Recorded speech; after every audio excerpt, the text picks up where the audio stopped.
가족학생 여러분 안녕하세요. 저는 한국사 수업을 담당하고 있는 이혜경이라고 합니다.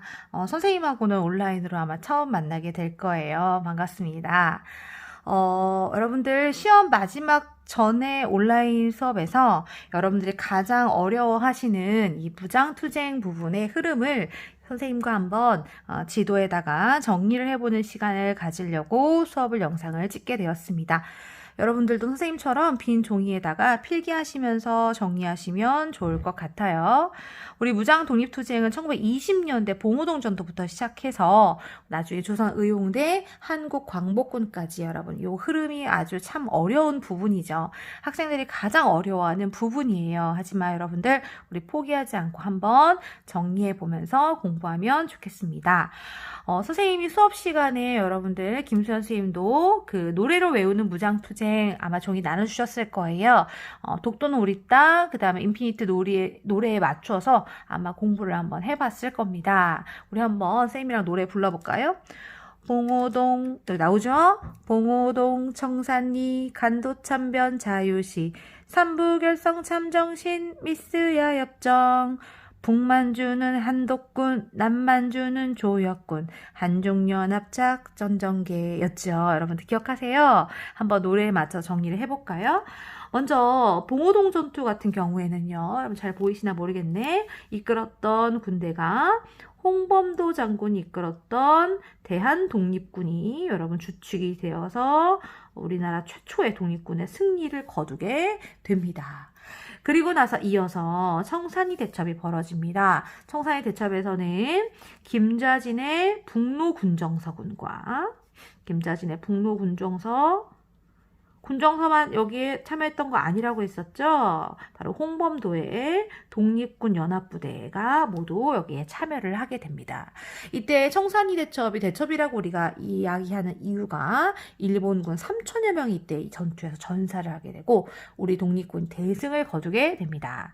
그러자 1920년에 여러분들 일본은요. 이 봉오동 청산 전투에 대한 보복으로 이 간도 지역, 바로 이 지역이죠. 간도 지역에 사는 주민들, 우리나라 주민들을 엄청나게 학살하게 됩니다. 우리 그 사건이 바로 간도 참변이 되죠. 이 간도 참변이 일어나자 우리나라 독립군들은 북쪽으로 이동을 하게 됩니다. 자유시로 이동을 해서 전열을 가다듬으려고 했지만 소련에 의해서 이런 백군과 적군의 갈등 속에서 또다시 한번 이 독립군들이 큰 위기를 당하게 되죠. 그리고 나서 자유시에서 다시 내려옵니다. 그래서 이 만주 북부 지방에다가 삼부, 여러분 세 개의 여러분 독립군 정부가 세워지게 되죠. 삼부결성 참정신이죠. 참의부, 정의부, 신민부라고 하는 독립운동 정부가 만들어져서 이 지역 독립군을 이끌게 됩니다. 그러나 여러분 불행하게도 1925년에 미스야 협정이 맺어지게 되죠. 미스야 협정은 이 만주에 있었던 군벌들과 일본군이 서로 독립군을 토벌하는 데 협조하기로 했던 협정이 되겠습니다. 그러니까 당연히 독립군은 여러분 수세에 몰리게 되겠죠.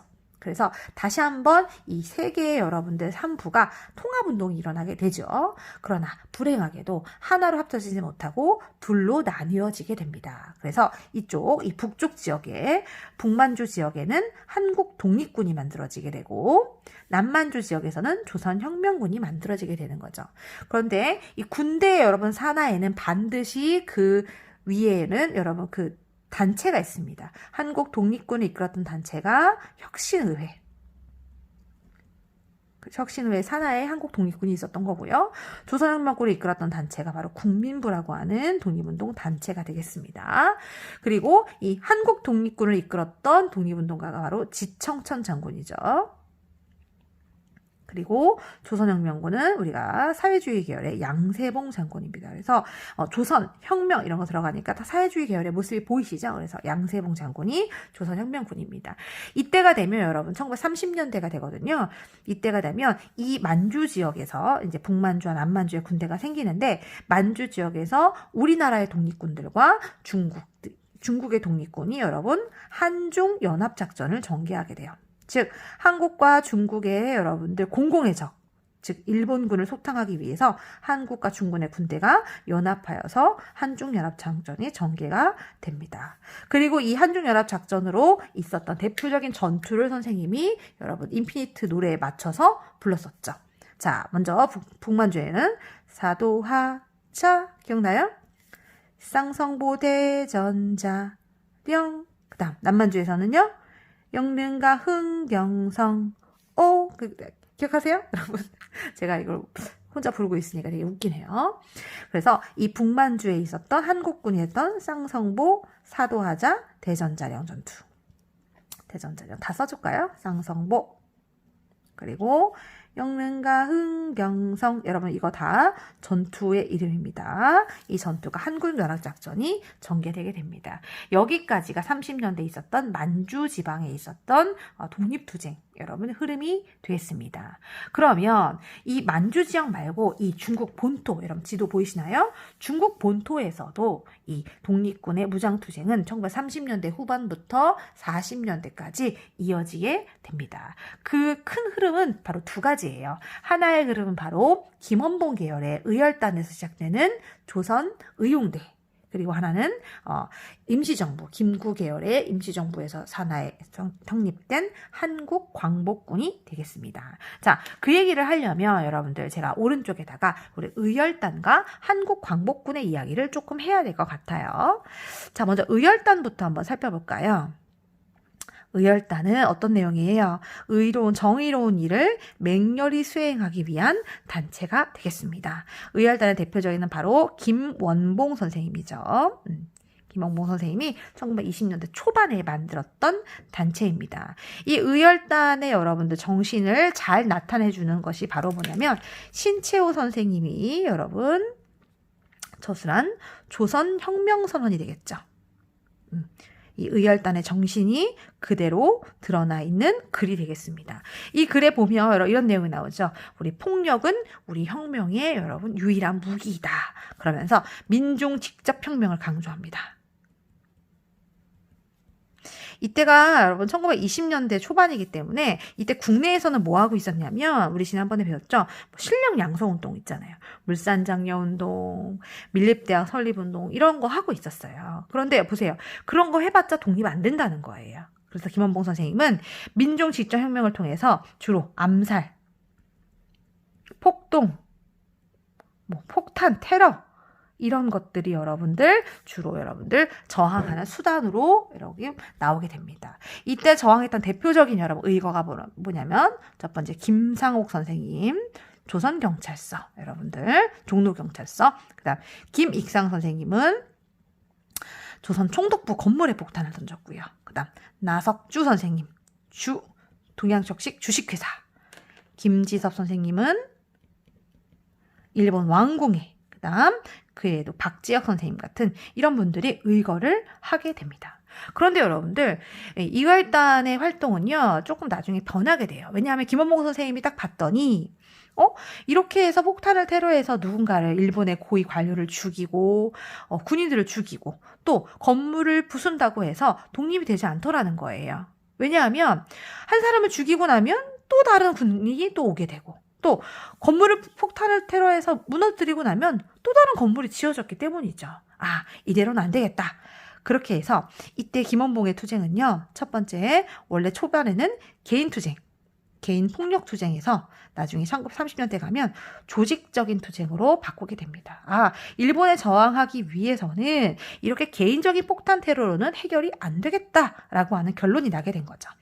그래서 여러분 김원봉 선생님이 중국 관내로 이동해서 1935년에 여러분 독립운동 단체를 연합해서 단체를 하나 조직하게 됩니다. 그게 바로 35년에 만들어진 민족혁명당이라고 하는 단체예요.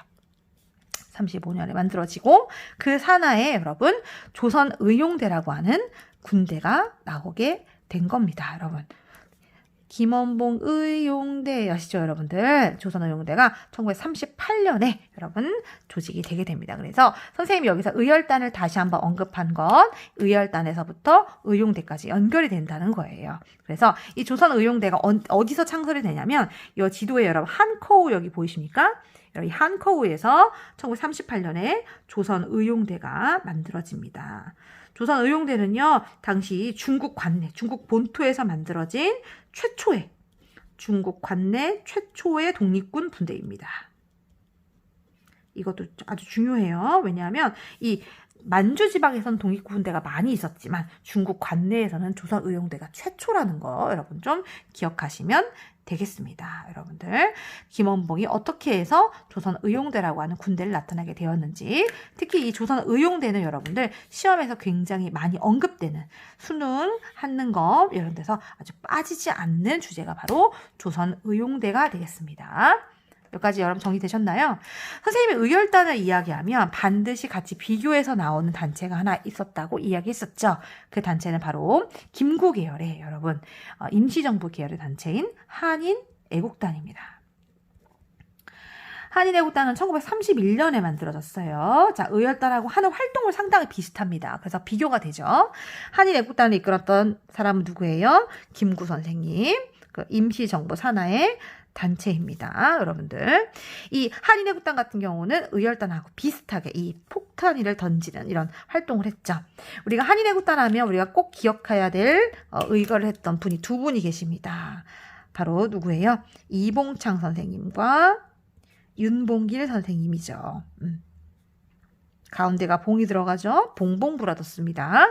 이봉창 선생님은 일본 도쿄에서 일왕의 마차에다가 폭탄을 던졌어요. 그렇지만 실패하고 말았습니다. 하지만 이봉창의 의거에 영향을 받아서 윤봉길 선생님은 상하이 홍커우 공원에서 일왕의 생일과 전승 기념 파티에서 폭탄을 던져서 이 윤봉길의 의거는 성공을 하게 됩니다. 여러분들이 여기서 꼭 기억해야 될 분은 윤봉길 선생님이에요. 왜냐하면 이 윤봉길 선생님의 의거는 성공을 했고요. 더구나 이 당시 윤봉길의 의거 이후에 중국 국민당 정부가 중국의 100만 대군이 하지 못한 것을 조선의 한 청년이 해냈다라고 이야기하면서 이 윤봉길의 의거 이후에 임시정부가 중국 정부의 지원을 받게 되기 때문입니다. 여기서 말하는 지원은 바로 경제적 지원, 그리고 허가를 의미하는 거예요. 그리고 이 지원을 받아서 임시정부가 1940년에 이 충칭에 가서 여러분 만든 군대가 바로 뭐예요? 김구광복군, 한국광복군이 되겠습니다. 우리가 오늘 하는 중요한 두 번째 키워드, 한국광복군은 40년에 충칭에서 세워지게 됩니다. 자, 여러분 지도를 보시면 여기 파란색 화살표가 나와 있죠? 여러분 처음에 임시정부가 어디에서 시작합니까? 바로 상하이에서 시작하잖아요. 이 상하이에서 시작했는데 점점점 막 계속 옮겨 다닙니다. 그래서 결국 충칭에 정착을 하거든요. 이유는 뭐냐면 1930년대 이후 37년 중일전쟁 이후에 일본이 이 지역을 여러분 점점점 먹어 들어옵니다. 그러니까 일본이 여기를 점령하게 되면서 이 임시정부가 그것을 피해 다녔다라고 보시면 되겠습니다. 그리고 마지막으로 정착했던 것이 바로 이 충칭입니다, 여러분. 이 충칭을 조금 기억하시면 좋을 것 같아요. 이 충칭에서 바로 임시정부가 중국 정부의 지원과 승인을 받아서 만든 군대가 한국광복군이 되겠습니다. 그리고 이 한국광복군의 사령관은요, 지청천, 아까 북만주는 한독군, 여기 지청천 있죠? 이분이 이쪽 여기로 내려와서 한국광복군의 총사령관이 되겠습니다. 여기서 여러분들 꼭 기억해야 될 것 중에 하나가 바로 이 한국광복군의 활동이에요. 자, 한국광복군 중요 표시해 주시고, 이 한국광복군이 무엇을 하는지 선생님이 여기서 빼서 한번 정리를 해보겠습니다. 자, 먼저 40년에 만들어진 한국광복군은요, 41년이 되자 여러분 일단 대일 선전포고를 하게 됩니다. 니네 이제 죽었어. 이제 우리랑 한번 붙어보자. 그럼 일본에게 선전포고를 하게 되고요. 42년이 되면 아주 의미 있는 사건이 벌어지는데요. 아까 여러분 김원봉이 여러분 한커우에서 조선의용대를 여러분 만들었었죠. 이 김원봉 세력이 바로 이 충칭에 있는 한국광복군으로 김원봉 세력의 조선의용대가 합류하는 사건이 벌어지게 돼요. 원래 김원봉 선생님은 사회주의 계열의 인사입니다. 그래서 사실은 김구 선생님의 계열과 김원봉 선생님 계열이 따로 갔었어요.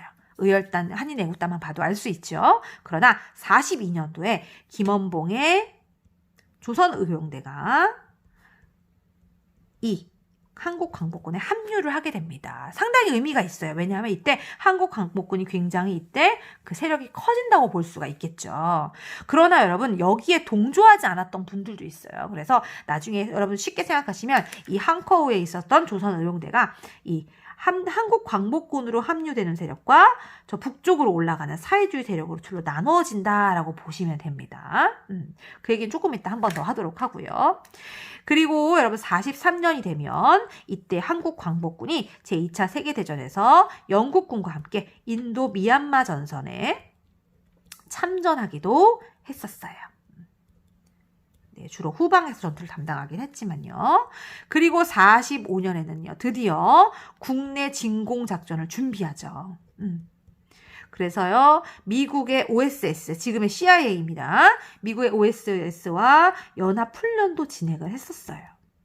하지만 여러분들 아시다시피 1945년 8월 15일 일본이 갑작스럽게 여러분 2개의 원자폭 폭탄을 맞고 패망하면서 이것이 실패로 돌아가게 되죠. 여러분 이 한국 광복군이 어떠한 여러분들 활동들을 하였는지 여러분 중요하게 아주 체크해 놓으시면 좋을 것 같습니다.